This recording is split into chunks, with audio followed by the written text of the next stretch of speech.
இங்கே முட்டல் வந்திருந்தப்போ இந்த ஐஸை பார்த்தோம். ரொம்ப நாள் ஆச்சு அதெல்லாம் சாப்பிட்டு. 5th 4th படிக்கிறப்போ சாப்பிட்டது. இப்போ தான் திருப்பி இந்த மாதிரி ஐஸ்லாம் பார்க்குறேன். அதான் ஐயாட்ட வந்து கேட்கலான்னு. இப்போ முன்னாடிலாம் இப்போ வியாபாரம் போதா அப்படின்னு கேட்கலான்னு. முட்டல் வர்றவங்க எல்லாருமே வாங்கி சாப்பிட்றாங்க. இப்போ நீங்கள் முட்டல் வராமல் வெளியே போனீங்கனாலும் எல்லாம் வாங்கிடுறாங்களா? எல்லாருமே வாங்குவாங்க. இப்போ நம்ம தான் இப்போ பார்க்க முடியறதில்ல போல். எத்தனை மணியில் இருந்து தான் இங்கே இருப்பீங்க முட்டலில்?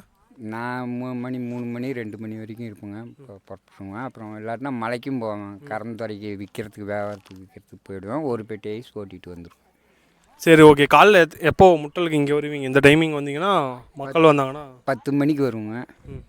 மணி 3 மணி 2 மணிக்கு போயிடுவோங்க. இங்கே தான் நிற்பீங்க என்ட்ரன்ஸ்லேயே? இல்லை, அப்படி முன்னாலே நிற்பேன். அப்படி எடுன்னு சொன்னாங்களா போயிட்டே இருப்பேன். சரி, ஓகேண்ணா. இப்போது ஒரு ஐஸும் எவ்வளோக்குண்ணா விற்றுட்ருக்கீங்க? 10 ரூபாங்க. சரி, ஓகேண்ணா. 10 ரூபாய்க்கு நீங்கள் முட்டல் வந்தீங்க வெயிலில் சும்மா அப்படி நடந்து போகிறப்போ அப்படியே சாப்பிட்டு போனீங்கன்னா கரெக்டாக இருக்கும். 10 ரூபாய்க்கு ஒருத்தான ஐஸ்கிரீம் தான். ட்ரை பண்ணுங்கள்.